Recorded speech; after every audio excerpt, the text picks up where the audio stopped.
in mythology, Icarus was imprisoned, and he was able to escape his imprisonment through his wings. He flew through the skies, and in flying through the skies to escape imprisonment, he flew too close to the sun. The sun melted his wings, and he fell to his watery grave. In business, the Icarus paradox defines a company that sees success and then abruptly fails. And it's because of that success, the reasons that led them to their success were ultimately the things that made them fail. It's called the Icarus paradox. To me, in my eyes, from my viewpoint, there is nothing to suggest that there were crippling, using that word specifically, crippling money issues until about January of this year.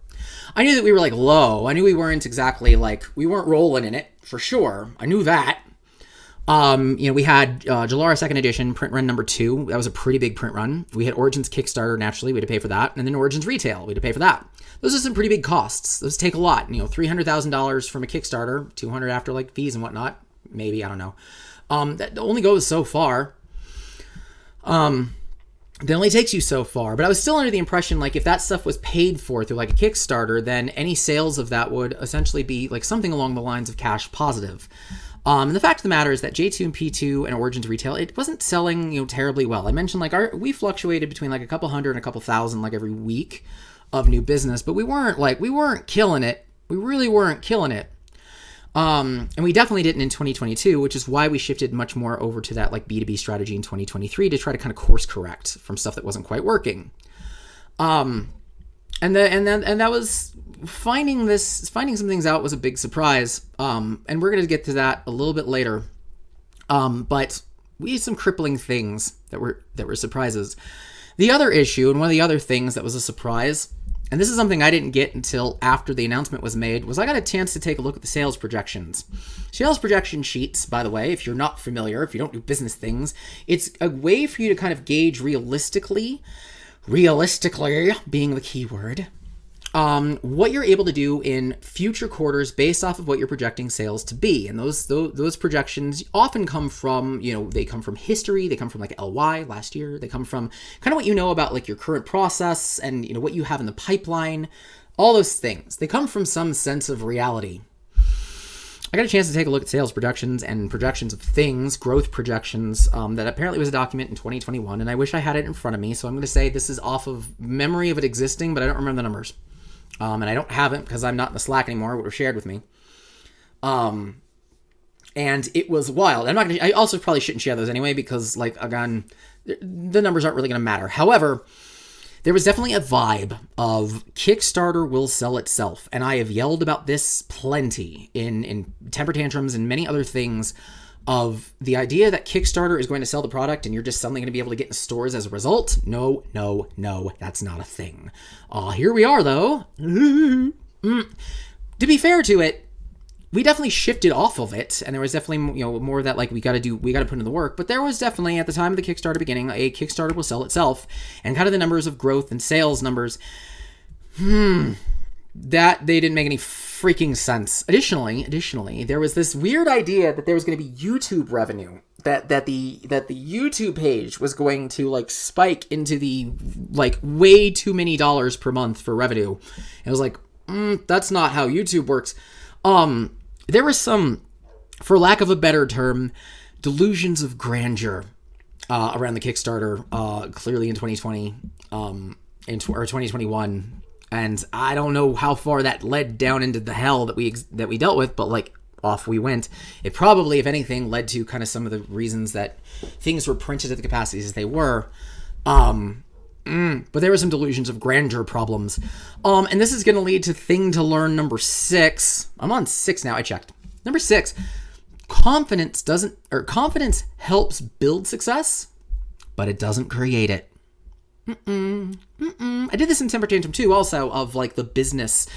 And it doesn't matter how many people say your game is phenomenal. We had a lot of people saying our game was great. We still have people saying the game is great. And to be honest, the game is great. It's so good. It's such a good game in so many ways. That doesn't mean it can sell. That doesn't mean it just can sell. That's not a thing. That isn't a thing, and you got to put in the extra work, and you can't just assume. You definitely can't act on projections that don't make any realistic sense, and this is why sales projections are iffy and terrifying, and it's usually also when, like, we miss sales projection shows up, like, at a quarterly stockholders meeting, it just, timber, and down goes the stock price. It's not just because, like, sales didn't hit projections, it's because the company made it clear they didn't have their finger on the pulse of themselves and their own capabilities and the market and the audience that they were trying to reach to. That's why those things tank if you just don't hit projections. But confidence, we had a lot of confidence, and I have a lot of confidence. I have a ton. Genesis does something that no other game can do. It can, and we were able to sell on it. We were able to prove it over and over and over again, which is it has the capacity to reach and excite audiences that don't give two craps about TCGs. They don't. I had a store, Atomic Goblin Longmod. I practically sold the thing on the board game, on the dungeon crawler itself, and I was really proud of that one. I put a lot into that one. I put a lot of personal pride into that one, and I know I kind of mention it a lot because that one is kind of my baby. And it was done with the intent of trying to get past the stigmas. I know my face is kind of contorting. I'm having kind of a bad medicine day. I was trying to, like, come up with a way to literally combat the stigmas of, like, wallet fatigue and point of entry, and how do we get how do we get non-card gamers into an experience without changing the product and without doing anything interesting, and Dungeon Crawler was my way to do that, and I almost got an entire client off of that alone. I tested it multiple times with people who were not card gamers. In fact, there was only one instance where everybody was a card gamer, and it's also the only instance where everybody knew the game, and every other one, oh man, it was cool. I'm really proud of it. And I'm excited for Genesis's future, because there apparently seems to be a future. I'm excited for it. It can do something nobody else can do. And we proved it over and over and over through the success that we had, the TCG player, and the reaching out and the organic growth and all of that. And then the investors. Let's talk about the investors. Not a lot. So from this point on, actually from the whole thing, but I'm only privy to certain elements of the conversation. So remember the very beginning where I said, like, this is how things were shared with me. This is where we're at, and I'm going to leave details out because some things aren't really worth it, but also there are some things that are very public, and I'm basically going to recap that, and then kind of share. This is kind of what actions were going to take as a result, and where it all went to shit. So let's talk about February 14th, 2023.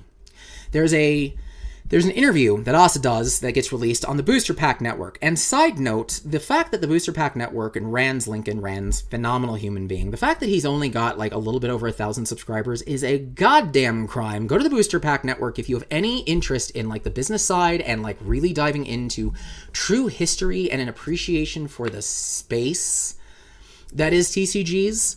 Not necessarily like to get hyped up about all of the stuff, but if you really want to have good conversations about like ethics and the practicality of things, go subscribe to the Booster Pack Network. For the love of God, it's one of the best freaking TCG business sites, period. It's one of the only ones, period. I'm kind of trying to be the other one, but, like, things get in the way. Anyway, Asa does an interview February 14th, and this sparks a reach out. A conversation. God, I don't know why I was struggling with that word.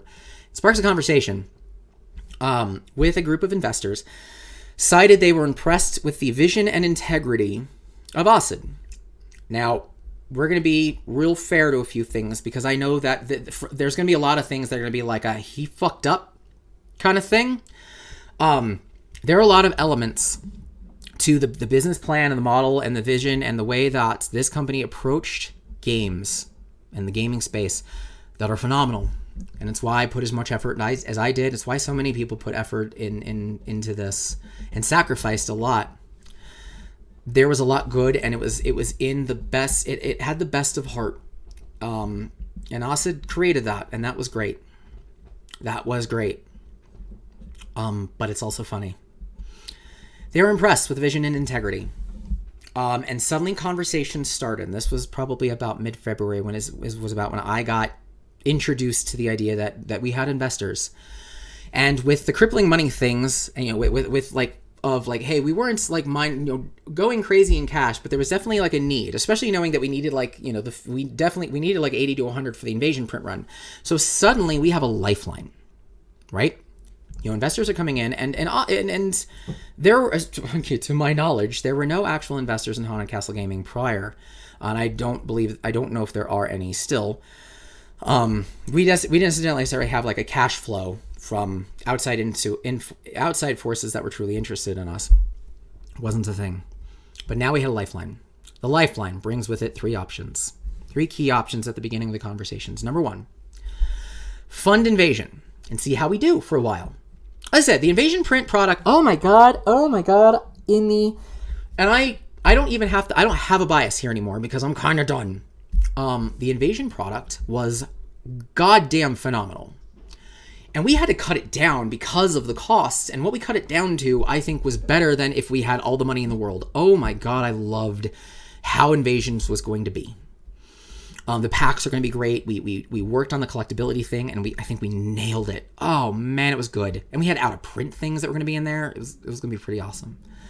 So the idea was like, hey, we can fund this and see how that does. See how we do. Number two was a business loan.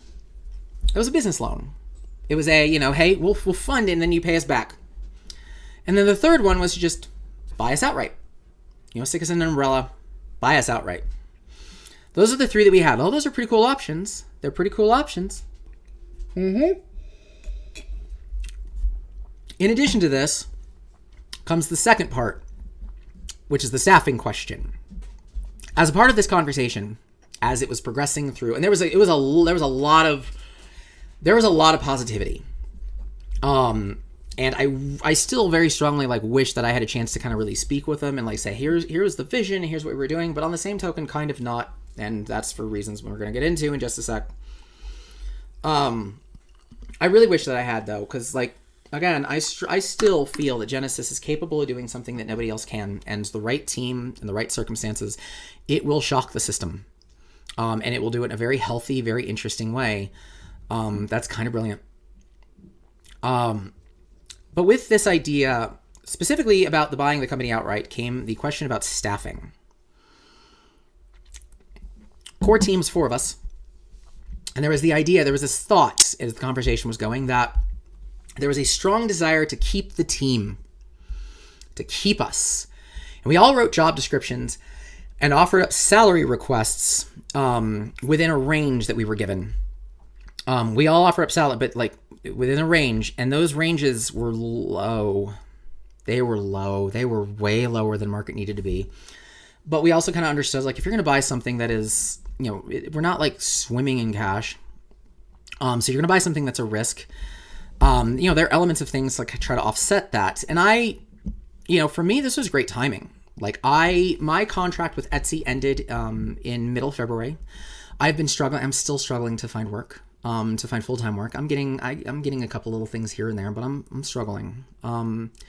So this was great timing. You're telling me as a contract is ending, I might have a serious opportunity to get a full-time job with a game that I've been loving and a company that's been awesome, and especially doing the things that we were doing kind of at the beginning of January and end of 2022, and oh man, seeing that pay off with a job, that's amazing.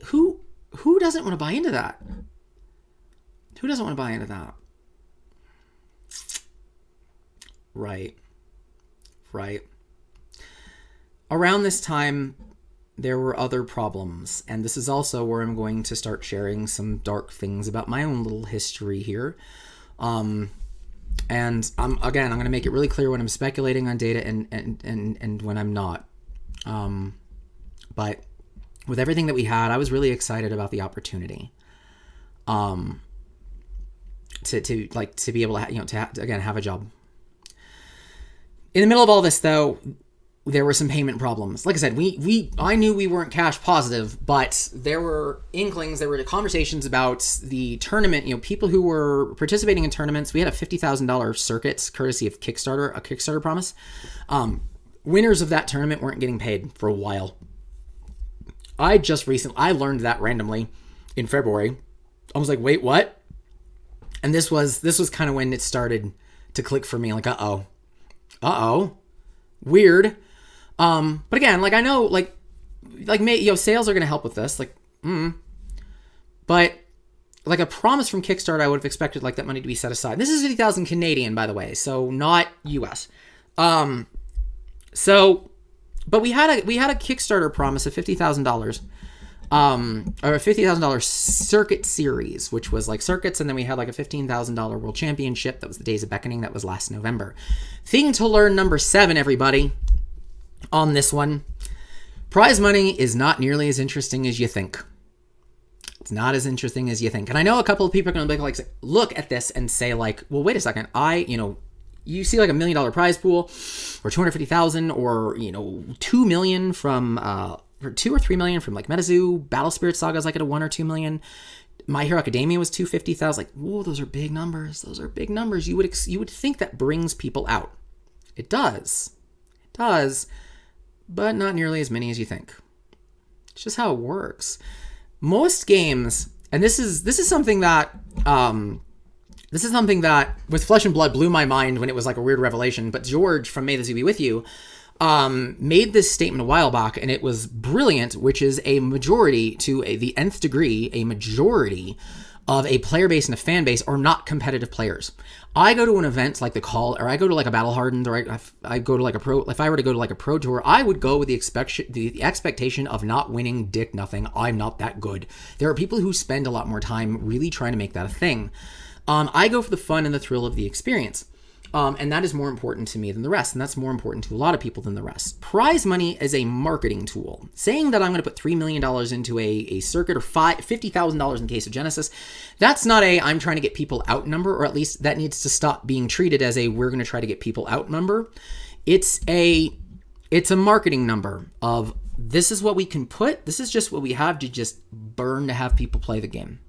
It's a statement of confidence. It's a statement of where you're at. It's like the Prada bags, or the Tory Burches, Tony, Burt, whatever. It's the expensive things. I'm spending a big expensive thing. This is how we're doing. We're doing fine. It's a statement of confidence. But in the reality of it all, it doesn't really like bring people out. We didn't have like overwhelming. We had $5,000 again Canadian $5,000 circuits that had 4 people, 8 people. It didn't necessarily make $5,000 on the line. I'm going to learn this game. No, that's not a thing that happened. But we still had it. Not a lot of people came out. Definitely didn't help with growth because again, the internet's not a benchmark for success, and you need a pathway to get those people who are interested into physical stores. It didn't help, but people weren't getting paid for their winnings. They did in the end. We had Patreon that was paying artists up to a point, and towards the end, I kind of learned that wasn't exactly the case either. There were members of the team who were on kind of sweat equity, and actual equity. That's how they were getting paid. For their efforts, which, by the way, don't fucking do that, or at least find a goddamn balance. Find a middle where you got to put something in, but that's a thing to learn later. And the last thing that's really important are that members of the staff, myself included, were delaying payments. I don't know who was doing it willingly, or not, or just like, I can't pay you. I was doing it willingly. I was, from about, October, I forgot if it was October or November on, I was willingly delaying payments, wanting that money to go to the Invasion print run, wanting to like everything go into the Invasion print run because I was so confident in that product and in our ability to like really rock and roll with it. And TCG Play was like moving forward so I can use them as leverage. I went with it. I was like, hey, I'm happy to delay kind of seeing this being kind of the thing for the future. And feeling confident in that. I owned that. I owned that it was a delay. But also, there's a thing to learn. And this is thing to learn number 8. Use and abuse are not just 2 different things, but they're both 2-way streets. It's in the idea of abuse by passion. the theme of letting your passion abuse you and doing things that you shouldn't, knowing that there's maybe not like a repercussion, knowing that there's not going to be like, anything you might get in return except for like the feeling of being a part of something. There needs to be a balance, but there also needs to be an appreciation by the community, or I'm sorry, not by the community, by the company that recognizes what you're doing and says, we have a way to really appreciate you or not. I skipped multiple months of pay. This also included paying somebody else that I hired to help with. This included taking on costs like shipping. This included flying out to Toronto for the Days of Beckoning. I took all of those with nothing in return. And again, I was kind of okay with, like, Etsy was paying nicely, so I wasn't exactly strapped for the cash. But I also wasn't expecting to never, ever see it the fuck back. And because of certain pieces of information that I didn't have up until kind of this all truly imploded, I feel that there is a responsibility for the company, knowing these are things that I'm doing with certain expectations, to also say, there's no fucking way that we're going to be able to pay you back for this. And they have a responsibility to appreciate, or at least be transparent with that, of the risk that we take, and say, like, if we're struggling enough that this might not come back to you. I feel I feel no matter even if I said like, I'm taking this on as an investment because I believe in this, I feel the response should have been, we're more cash poor than you think, and there's a strong likelihood this investment won't see any reimbursement whatsoever. I had no fucking clue what was about to happen. And when I did, well, if you thought there were problems already, you just fucking wait.